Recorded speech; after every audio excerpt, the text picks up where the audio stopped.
Hello, everyone. I'm Carol Lee Rafferty, Managing Director of the Yale Center Beijing and a Yale College alumna. Welcome to this Yale Center Beijing event with Yale professor and Nobel Prize winner Robert Shiller, which we're co-hosting with Sequoia Capital China and the Princeton University Press. As many of you know, the Yale Center Beijing is Yale University's first and only university-wide center outside of the US. And throughout the year, we host hundreds of events featuring thought leaders from all sectors to discuss the most important and interesting issues we face. Today, we're extraordinarily honored to have Robert Shiller, 2013 Nobel Laureate for Economic Sciences, Sterling Professor of Economics at Yale University, and one of the world's foremost economists and thinkers. In his first ever talk today, he will weave the common threads among the 7 groundbreaking books that he has published with the Princeton University Press, which are Irrational, Exuberance, The New Financial Order, The Subprime Solution, Finance and the Good Society, Animal Spirits, Fishing for Fools, and the latest, Narrative Economics. We would like to thank our co-host Sequoia Capital China for sponsoring today's simultaneous interpretation. To switch between Chinese or English, you can use the interpretation toggle at the bottom of your PC or tap more on your phone. We would also like to thank the Princeton University Press for giving out the Narrative Economics book to those in the audience who posed questions to Professor Shiller in advance, and whose questions we will pose to Professor Shiller today. So without further ado, please join me in welcoming Professor Robert Shiller. Thank you. I'm going to talk about, this is the first time I've done such a thing as to talk about all of 7 different books. And I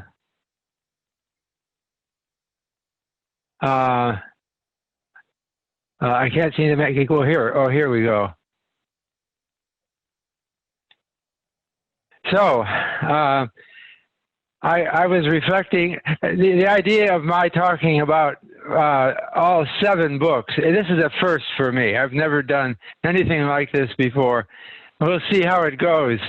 The total number of pages is in the thousands, a couple thousand pages. It must be. I'm trying to multiply in my head.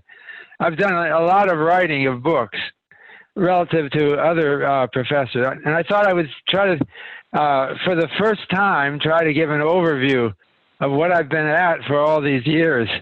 It's a bit of a challenge to do that.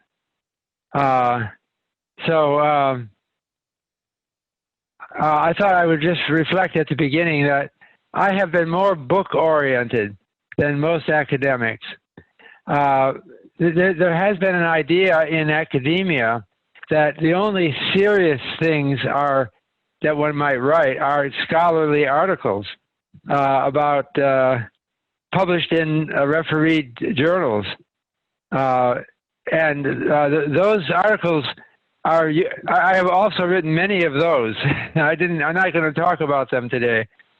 I think, though, that there's a place beyond that. That we're not only as scholars to publish frontier, new, narrowly defined research that focuses in on something that's absolutely new.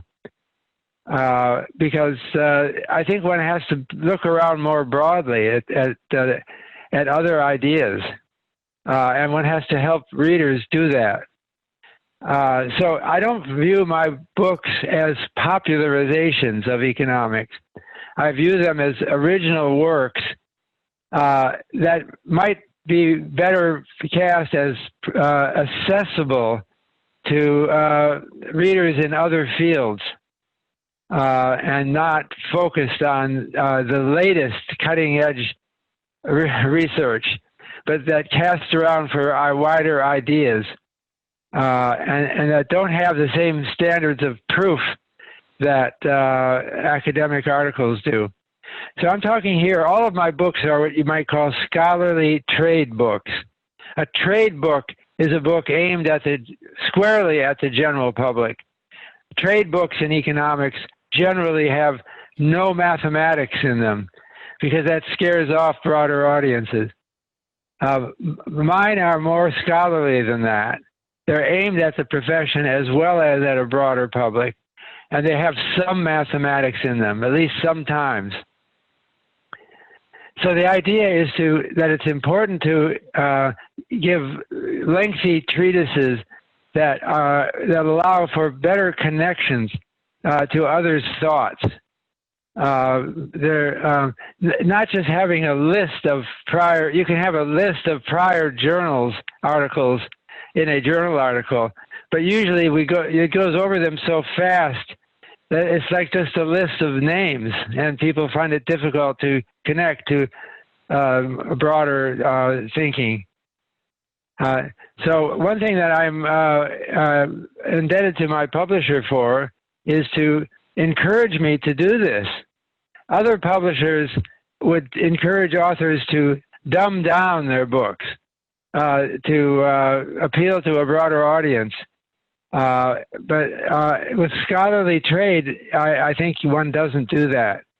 One has to maintain that integrity as a serious book that will appeal to scholars.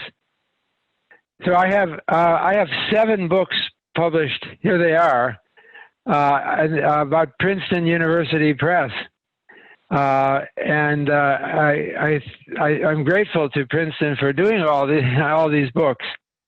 So yeah, Carol has already mentioned this, but they go back to 2000 when I wrote a book called Irrational Exuberance, and now of these 7 books, all of them are translated into Chinese, and I tried to plug in the Chinese version underneath, but I missed a couple. I'm not good at searching in Chinese and finding these books. So I missed a couple. But 6 of the 7 were published by CITIC here in Beijing, CITIC publishers. The first one here, the Chinese translation came out from Renmin People's University Press in China with Lang Jing's imprint. So these are the books I'll talk about, and I have just a few minutes for each book. When I put them all together, I'm kind of astounded that I wrote all these. It was quite a challenge. It took me 20 years to get all of these books out, and I've been looking for themes in them, and I think there is a definite couple of themes that I've been coming back to recurringly in these books. One of them, these are the main themes in these 7 books, is understanding imperfections of market due to human psychology. This is what's often called behavioral economics or behavioral finance. And I want to look at other social sciences outside of economics to understand better the compromises that reality about human psychology plays. So actually, I've also over all these years, since 1991, I've been organizing seminars with Richard Thaler on behavioral economics. So we've been on that task for close to 30 years.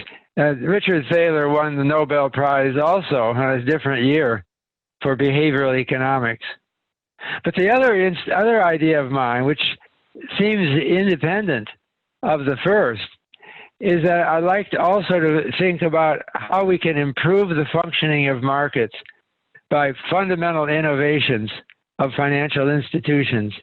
So this is, you could call it loosely mechanism design, but I tend to approach that differently, more in terms of historical perspective and in terms of behavioral economics. So that's what I've been doing. And let me get into the first book. So Irrational Exuberance was my best-selling book. It got a lot of attention because I have to thank Princeton University Press for rushing my book into print. I wrote the book Irrational Exuberance about the stock market. The first edition in 2000 was about the stock market boom that was pervading many countries. It was both a national for the U.S. and a world stock market boom. And I thought it was the market was getting crazily high, and that there should be a correction, a major correction. So I told my publisher that I wanted to get my book out faster than usual, and that's an unusual request to a publisher. And I couldn't prove that it was needed. I just said I have a feeling that the stock market might crash before my book comes out, and that would be a disaster if I published a book predicting a crash after the crash. So Princeton University Press was very responsive, and they rushed my book into print. And it came out in March 2000, which was the very peak of the stock market in the U.S. and other countries. So I managed to come out with a lot of attention as someone predicting the crash. I was basing my prediction on a lot of things, including behavioral economics and historical comparisons, which may seem unscientific to economists of the day. But I think that attitude has changed, and the profession is more willing to think of psychology and economics. Then that book came out with a second edition in 2005 because I thought that the home price market was going through an extreme boom and bust as well, and so I was lucky, and Princeton University Press helped me in timing that book too, because 2005, in terms of home prices in the United States, was the peak year. So I got that one out just before the peak too. And then the third edition, I added a chapter on the bond market because interest rates were so low, namely prices in the bond market were so high, that I thought it was something like a bubble again. So I keep coming out with new editions reflecting new speculative bubbles. So I just wanted to show a couple of plots from that book. This is a plot of the blue line, and that's this line here, is the real price of the stock market in the United States from the year 1871 to, well, when the book came out, we were right about here. That's the peak of the market in 2000. Since then, we've gone through the world financial crisis, and we have this tremendous boom afterwards. I call it the Trump COVID-19 boom, where we have seen the market booming, even though we have a very controversial president who is disrupting international trade. And we also have a pandemic over much of the world. Fortunately, China is preserved from the worst events in the pandemic, but it's certainly alive and growing around the world. And so I argue that these movements here were irrational. You can see the underlying earnings weren't as volatile as the market. That doesn't seem right. That was the argument in the book. But also in the second edition, I brought out a plot of U.S. home prices back to 1890. I couldn't go back further than 1890. But it's over 100 years of home prices. When my book came out, we were around here, nearing, or maybe up here, nearing the peak again. I think I was lucky to get the books timed so well, because I don't have such tremendous powers to pick exact turning points. But you can see that the U.S. was going through an enormous boom in home prices that was unprecedented. The only one that is similar is this boom right here. But that boom is explained by World War II, and I don't think it's the same. There was no World War around here. So it was something spontaneous developing in people's minds that developed this real estate boom. And we're going through another one now in the U.S. I think you're familiar with these things in China, but I'm just talking about what I showed in the book. Why do these things happen? In this case, it's not because, talking about this boom, it's not because building costs did anything. They didn't do anything much at all over the boom that might have driven prices up. It's not that the U.S. population changed. There was almost no difference in the population. And interest rates, while they fell a little bit, they didn't suddenly spike up. So I think that the real cause of the home price was due to people's thinking changing. They didn't have to change any price. It's the thinking that they got caught up in a speculative bubble. So the next book that I wrote is New Financial Order. That's just 3 years later, and it's on a completely different topic. So this is about how the financial system can be improved. And I thought of technology as something that advances in economics just as much as it does in physics or engineering. That we have better financial institutions, and we will continue to see progress. It's not over. Important is that we do democratization of finance. That means making it work for ordinary people, or you could call it people's finance. It has to be something that's not just dealing with rich people's concerns, but everyone's concerns. And it has to deal with big risks that face us in coming decades, like, for example, growing global warming or inequality that's growing in many countries around the world. So I had 6 concrete ideas, not for immediate implementation, but for long-run implementation.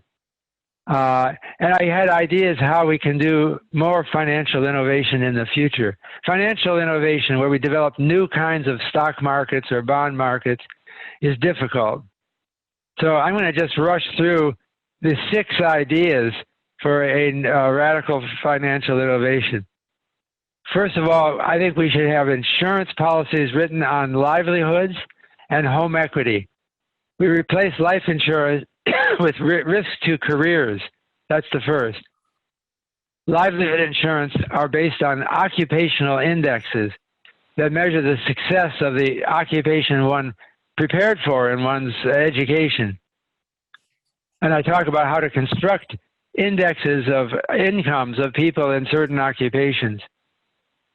But financial innovation of this sort is very difficult because of a general innate conservatism in life's decisions that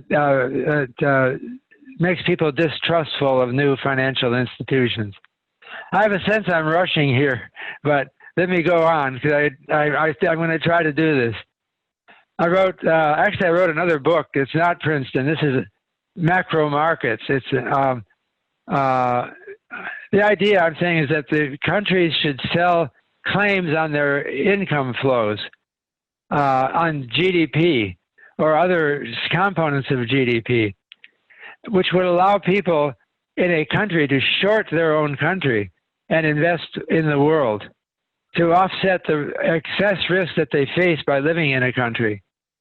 wrote a paper with Asana Sulis about the world portfolio. Financial theorists talk about the portfolio that is the most comprehensive of all, but we're nowhere near making that investable. We have we have no markets for countries' GDPs.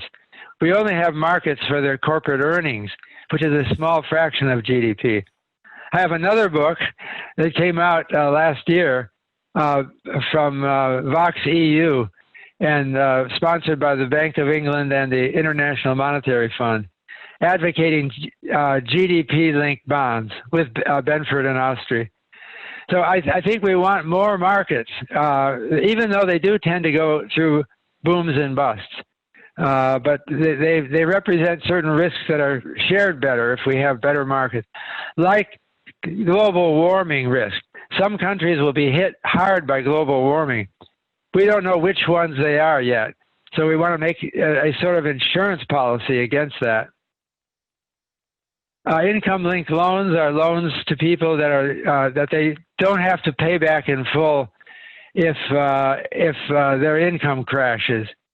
So it insures people against loss of livelihood.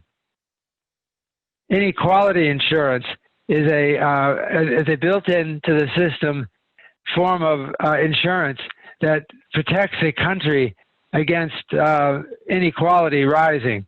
I think there's a worry today that inequality is getting higher in many places as the economy develops and as robotics continue to replace jobs.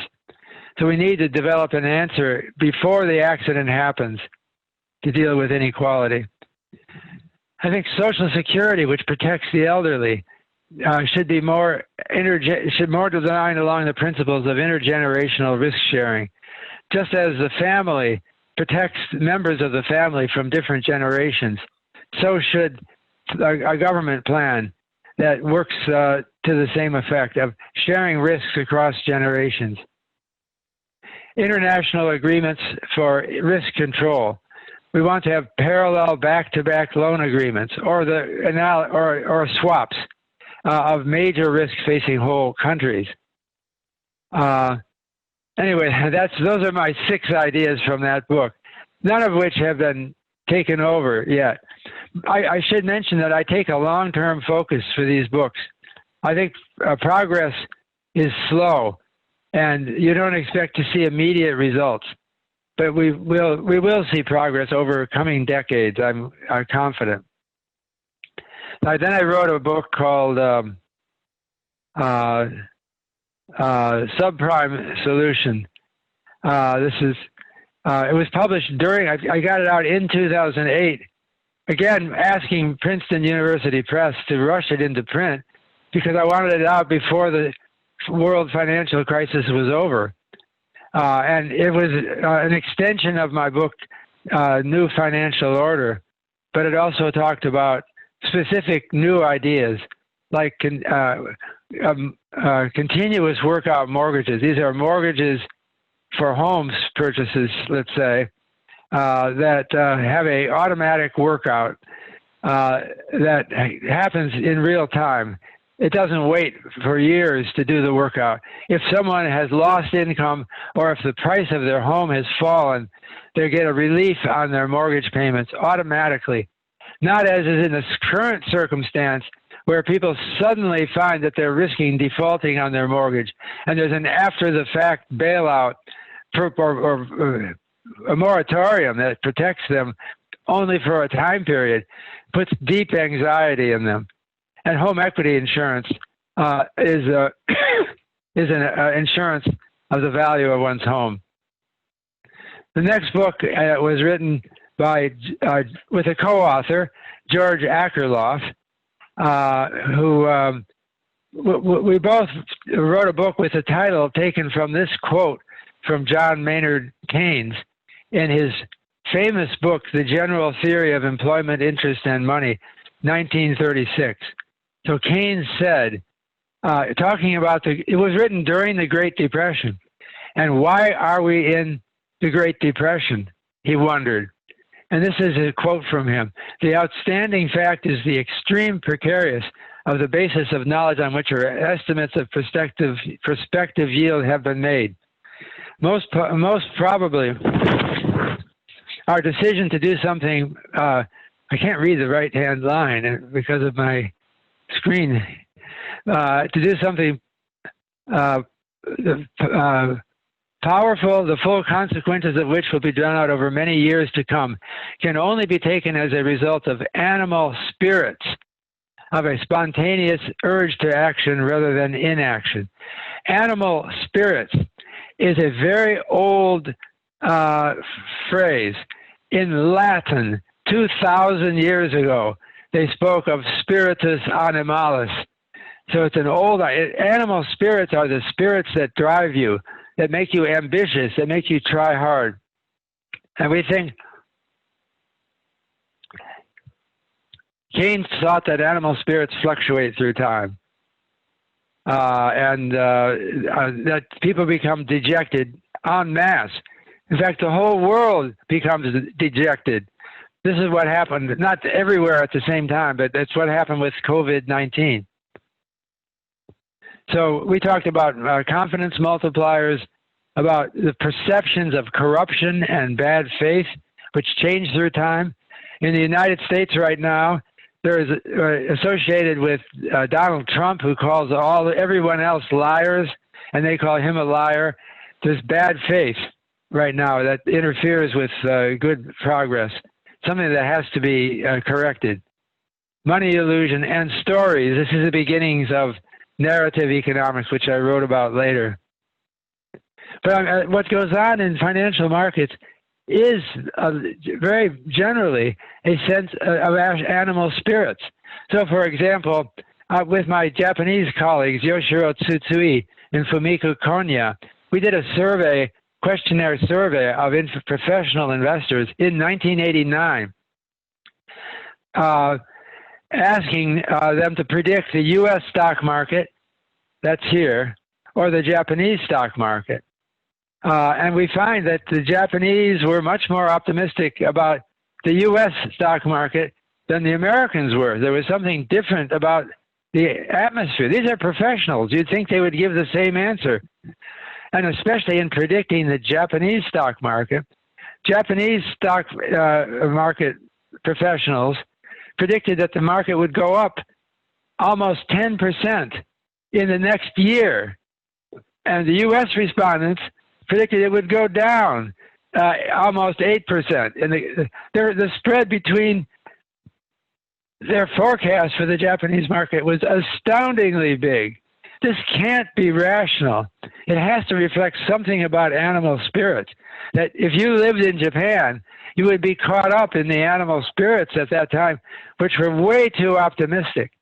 And as you know, the Nikkei has never been as high since. Today, in real terms, it's well below what it was in 1989. That's because of animal spirits. Then I wrote another book called Finance and the Good Society, which is an extension of New Financial Order, but with more of an emphasis on creating a harmonious society that protects everyone and offers opportunities for everyone. And it had some new proposals. I had an idea and I'm not sure it hasn't happened yet, but it was an idea that maybe will get some people thinking about nonprofit organizations, charitable organizations, or organizations like universities that are not out to make a profit for shareholders.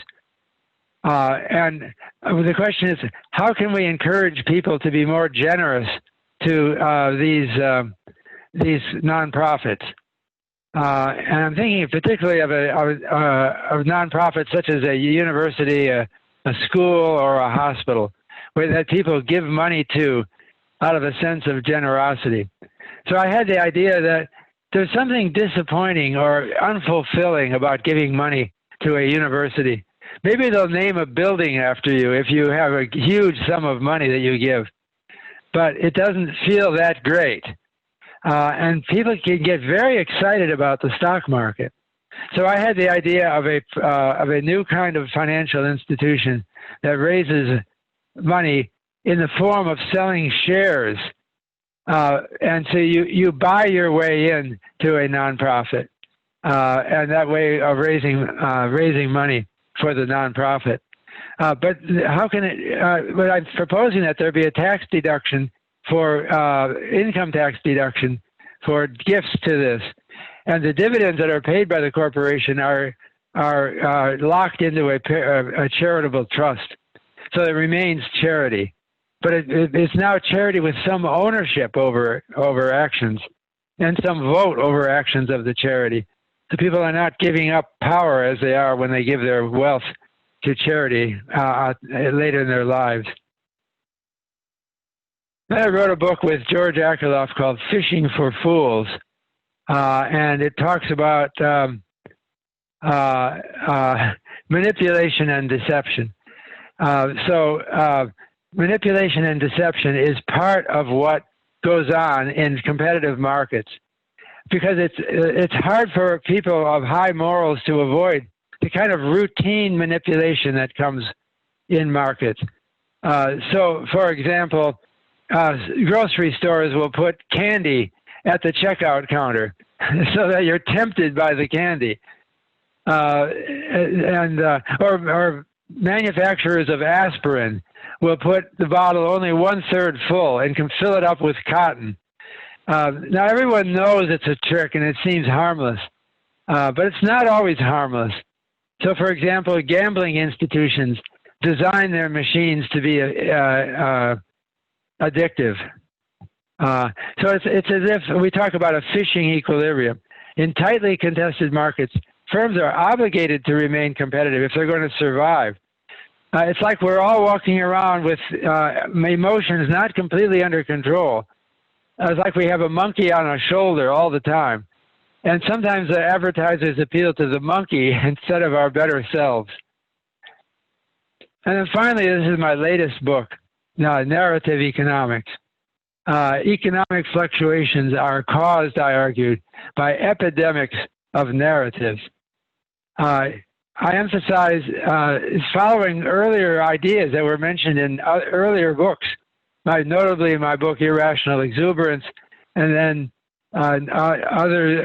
notably my book Animal Spirits. There's a lot to say here, and so I still haven't finished the thought. But humans are storytelling animals. It's built into our brains that we want to tell stories.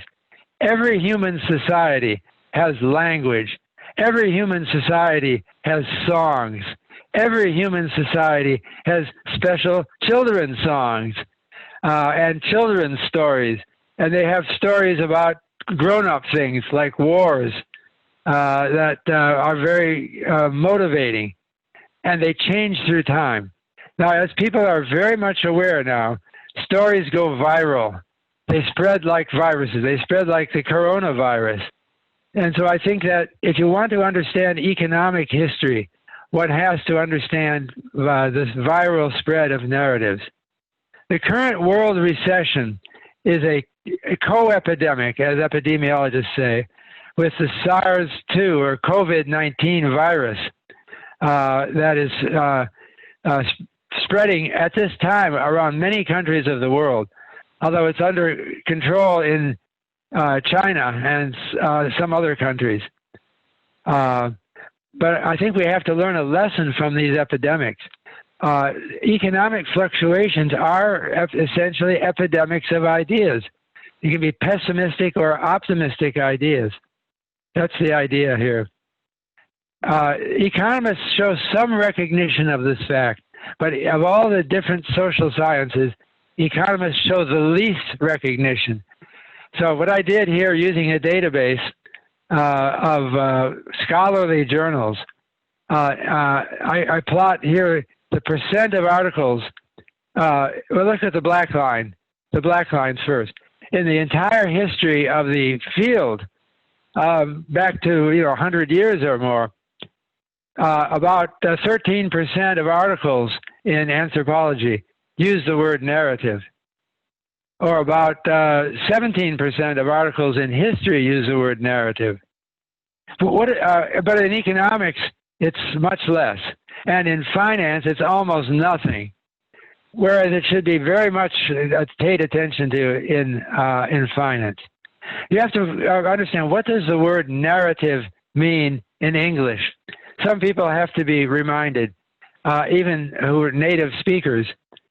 Narrative is a telling of a story with a good telling of a story. So that means it has a denouement or a punchline. It has a moral, or it illustrates something about how things work in the real world. That is how people, they love stories like that. You save them up for opportunities in conversations to tell the stories. We enjoy telling, we relish in telling a good story, and people like to hear them. It's one of the most important human pastimes seen in every culture. But this is what takes the place of economic theorizing for most people. Most people are not going to read mathematical economics or draw diagrams illustrating anything. It's always stories. So what I'm proposing in my book, Narrative Economics, is a study of the stories and their viral contagion. It's like a branch of epidemiology that studies disease viruses.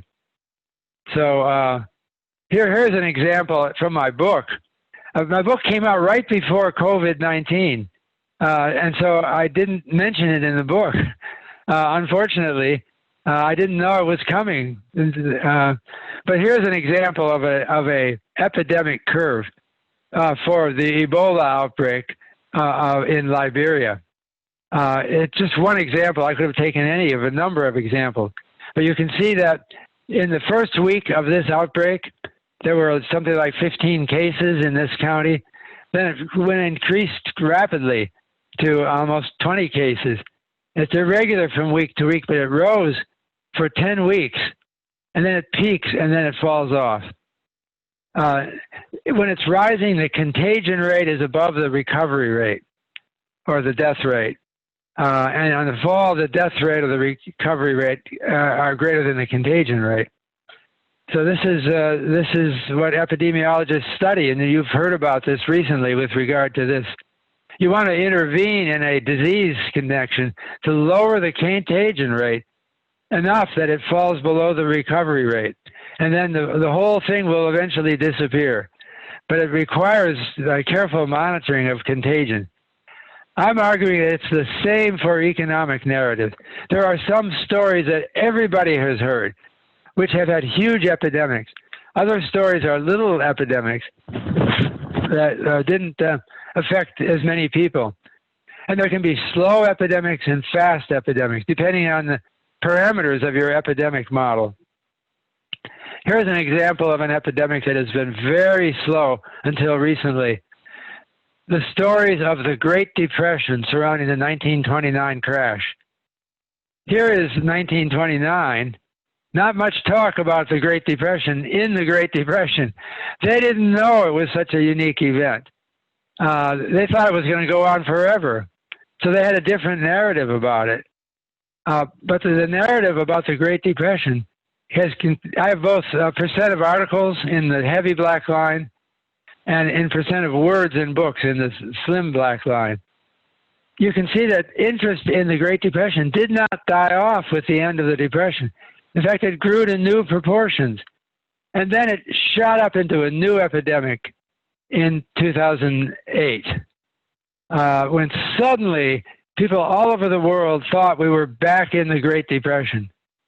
This is a figure from my book. I think this is like COVID-19. COVID-19 is a mutation of the SARS virus of almost 20 years ago. Similarly, the current the 2008 Great Depression stories was a mutation of the old Great Depression story, and it was very sharp, quick epidemic. It's heading up again. I don't have this thing updated, but again, with the COVID-19 experience, they're talking and about trade restrictions and other things that are happening. They talk about a new epidemic. I'm talking about the Great Depression again. So I think that is like, and it interacts now with real things. It interacts with COVID-19 because it affects our ability to social distance and protect ourselves and keep the contagion rate of the disease down. So another narrative epidemic that I like to consider is the epidemic about labor-saving machinery or technological unemployment. This has been a very long, slow epidemic, a fear of machines replacing jobs. It started out notably in 1811 with the Luddites in the United Kingdom, who thought that weaving machines were replacing their jobs. Then they got a new name for it in the Great Depression called it technological unemployment, and it shot up in an epidemic during the Great Depression that made people worry that their jobs would be gone forever. They thought that robots were replacing their jobs. I'll give you an example of a robot. A dial telephone. They called that a robot back then because it replaced the job of a switchboard operator. So more recently, this epidemic has been coming and going. There was a big, they like to invent a new phrase or a different way of talking about it. But the machines replacing jobs epidemic took off tremendously in the 1950s and 60s when they invented in English the new phrase automation.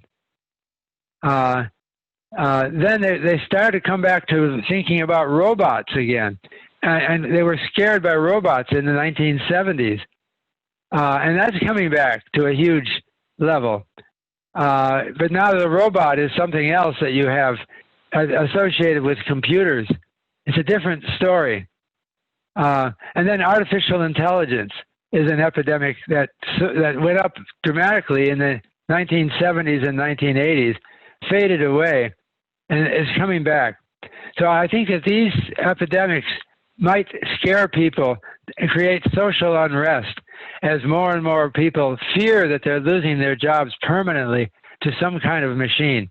But it isn't in a high level at the present moment.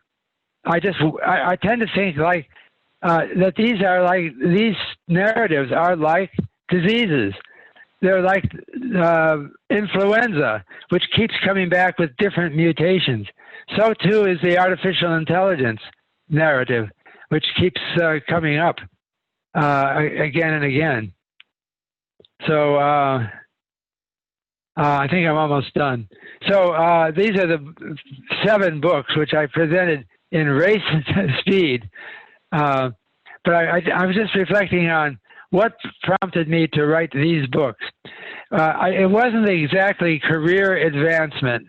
I thought I just find that they improve my knowledge, and I hope improve other people's knowledge. That we have to do both. I'm not against doing focused articles that make narrow contributions and are only a few pages long. That's great if you can do that. But I think that in order to do that well, you have to have a broader focus. You have to learn from people that you would not normally encounter if you dealt exclusively in technical journal articles. And it also helps us understand what kind of data we should be collecting and what are its possible uses. And so finally, I think that writing scholarly trade books is really a serious scholarly endeavor. And you tone down the mathematics somewhat in order not to totally put off people outside of technical economics. Keynes' general theory in 1936 was a beautiful example of that. It has been highly influential to economic theorists, but it contains no mathematics. I think that mathematics has an important place in economics, but there is a place for a more inclusive literary or historical economics as well. So I'll stop with that. Professor Shiller, thank you very much for this very thought-provoking talk that you're only doing for the first time. In the interest of time, I'm gonna post questions that we've collected in advance. I'm going to start with a number of questions that our some seasoned investors and VIPs from Sequoia Capital China have posed. So, marrying your first book, Irrational Exuberance with Princeton University Press, and your most recent book, the Narrative Economics book, do you think the COVID-19 or Trump narrative that's going on is driving irrational exuberance in the market these days? What are your thoughts? Absolutely. Donald Trump is a brilliant spinner of narratives. It amazes me how totally he's captured the loyalty of some Americans. He's been dwelling on it for his whole life. He has been developing a story about himself that makes him out as a genius at business and a man who can talk tough but be nurturing at the same time. He understood the importance, opportunity of being the host of a television show. Modern communications is not limited to the old-fashioned speech and telephone anymore. And he presented himself, again, as a caring person, but he can also be tough. And that's what he has made his persona. And so people think he says things that are not even true. He says that we have to get tough with China, and that China is the source of all your problems. Or maybe it's Mexico is the source of all your problems. Or maybe it's Canada. He tries them all out. And he tells a good story. So I think it's hard to pin down why we've had both a stock market boom and a housing boom during his presidency. And that boom is something about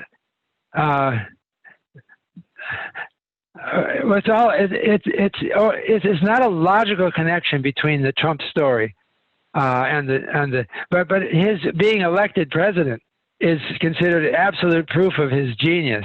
That's a difficult thing to do, to rise to the presidency. And many people think we have a genius leading the country. He is not afraid of saying it. He's written many books about self-improvement. And you might want to read these books because he tells you how he did it. One thing he says in the book, don't be afraid to brag about yourself, because people don't resent it that much, and they won't hear your story if you don't tell it. And so he tells you to brag about your success, and he does it all the time. It makes people feel good and optimistic about the stock market, which they somehow associate with him, or even the housing market. Now, that may sound like a very imprecise answer, but I think it reflects reality. Thank you, Professor Shiller. Zeroing in on the pandemic, and you like to think about kind of the long-term lasting impact on narratives or crowd psychology. What do you think are the lasting impact that the COVID-19 pandemic has on the global financial markets, whether the US stock market or the Chinese stock market or elsewhere? Yeah, I think that it is very important to understand. I don't have the authoritative answer to all these questions, but there is a principle of economics called learning by doing. That is a famous article written by another Nobel laureate, Kenneth Arrow, around 1970, so it's almost 50 years old. But in fact, people, maybe school teachers know this, you have to get students involved in actually trying something. That's how they learn, even though they might be able to recite facts back more readily by just memorizing facts. So one thing that we're doing right now is, we're on Zoom. And I think it's changing the whole character of the world because now I'm starting to get invitations to Zoom parties. I don't know. I was at a Zoom party in Costa Rica That's a Latin American country where they invited a lot of people who speak English. And so here I was talking with Costa Ricans. It felt like I was living in Costa Rica. And then I met a young woman who appeared to be Asian, but she was actually in London. So the geography has changed. I think the world is going to be more homogeneous because of our ability to talk to each other now across country lines. And also work at home is going to change the whole structure of geographical structure of our economy. I think that we'll be allowing more work at home in the future, and that means that cities will become less significant. So I've been arguing that prices of homes in center cities are likely to fade, not do as well, and maybe even fall sharply in some places. When people think, I don't have to live in Beijing, I can live in many beautiful places around China and continue to do my work. And if necessary, I can come in for an important meeting. But these are fundamental changes. They'll change the price structure of our real estate. The other worry, though, is that these things will leave people behind, that many jobs will be lost, and we have to find new jobs for people. That is going to be a really important consideration going ahead. Thank you, Professor Shiller. I'm going to invite at least a couple of people in the audience to ask you questions because of the enthusiastic chat room we have here. May I ask Yang Yutong to unmute yourself and ask one of your questions? We only have time for one of your questions, but if you can unmute yourself and pick one, that would be great. Hi, can you hear me? Yeah. I hear you. Okay, thank you very much, Professor Shiller. It was a really great talk today, amazing. My question is, in a recent interview, you mentioned how we don't have to keep up with the Joneses anymore during this pandemic, but you also added that maybe this might create a different kind of culture that's bad for the economy. So I would really appreciate it if you could talk about how possible conflicts between the personal pursuit of a simpler and more natural life and the progress of economy, because traditionally we tend to tie individual happiness to a good economy. Thank you very much. Right. Yeah, the phrase, you don't have to keep up with the Joneses, appeared first in the Great Depression. It was an epidemic of that phrase. What it means is Jones is a very common name in English language countries. And they say, if the neighbor buys a new car, then you feel I have to buy a new car because I feel I'm a lesser person if I don't. The idea that you don't need to do it. There are other simpler pleasures in life, and that old car is probably okay. You can keep it running with suitable repairs. I think that is a substantial part of the story of the Great Depression. They were comparing themselves with the Great Depression, 1929 to 1940. Before that, in the 1920s, it was a very show-offy time.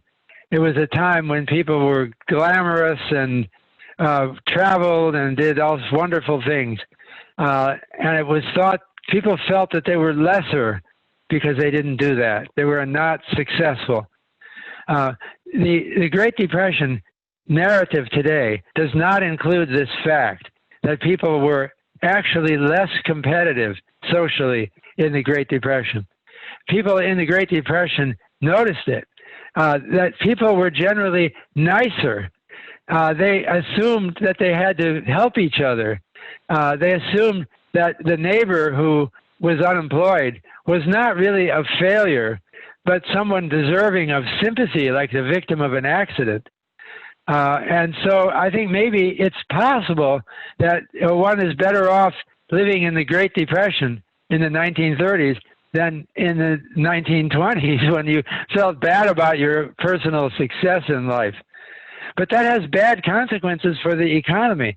If people suddenly, the sale of new cars in the United States in the Great Depression, in 1932, it had fallen by 85% from what it was in 1929. It was a huge drop. Now, that might be explained by conventional economics, but I think not totally. You're not going to buy a fancy new car and park it in your driveway in 1932 when your neighbors are unemployed and children are hungry. You just don't do that sort of thing. And I think that's what happened. And it's in danger of happening again. Now, the good side of COVID-19 is I think that it brings people together. The enemy, everyone has the same enemy. It's a virus. And everyone is appreciative of little things that people do, like the delivery men who deliver food to your house and other items that you need, risking their lives a little bit to do that.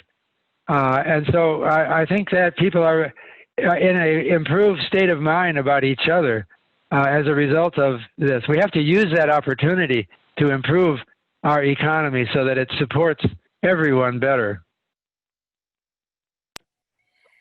Thank you, Professor Shiller. The next question is from Sally. If Sally, you can unmute yourself and ask your question, that'd be great. Yeah.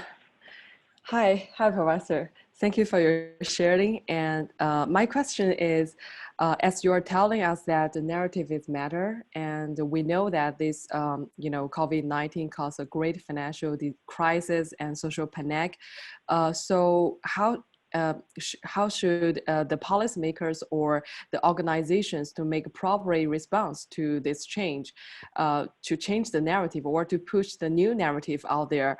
What can they do to let people, to regain the faith in the market or and the government?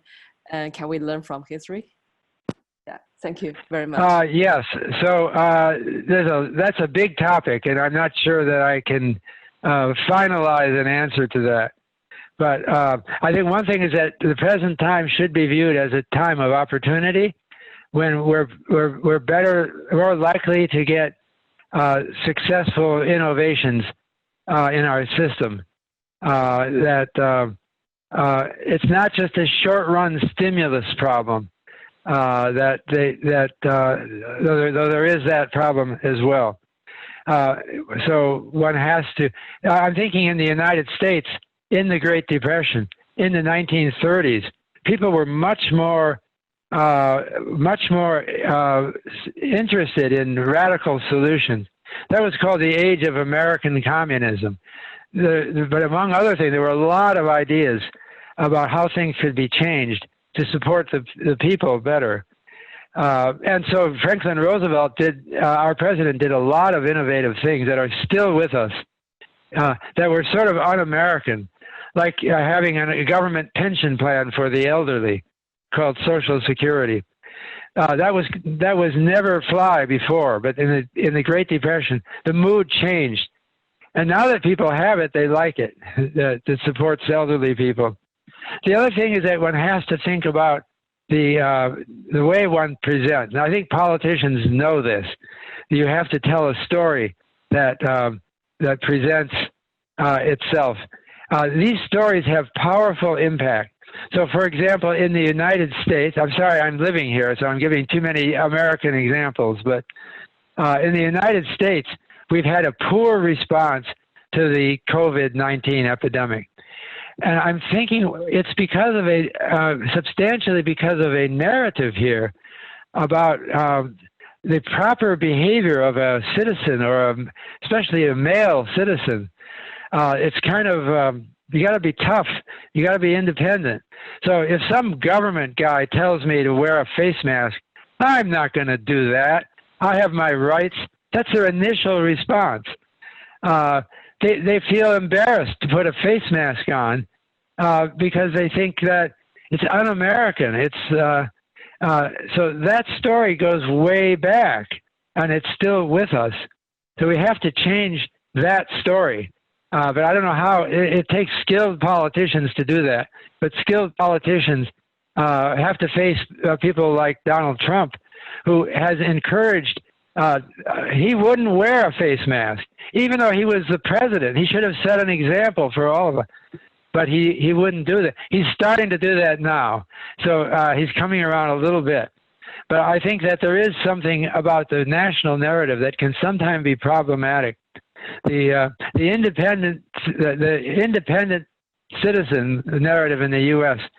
has its advantages and disadvantages. It needs to be altered somewhat, and that takes the work of a creative spirit who knows how to speak to people at large and knows what will be repeated and remembered. Thank you, Professor Shiller. In the interest of time, I'm going to ask the last question that was collected in advance. The recent, actually, this is somewhat related to the point you just made. The recent antitrust hearings with the technology company Titans provide evidence that these companies are able to manipulate and influence the narratives that their users see through algorithms. Could these manipulations of narratives play a critical role in influencing future major economic events or even impacting the foundations of capitalist society? How do you think social media affect how stories go viral and drive economic events? Thank you. Yeah, I'm trying to understand that. I recently logged on to TikTok. I had never been on it. I'm trying to understand why it is so contagious. And I actually started to rather like it after experiencing it.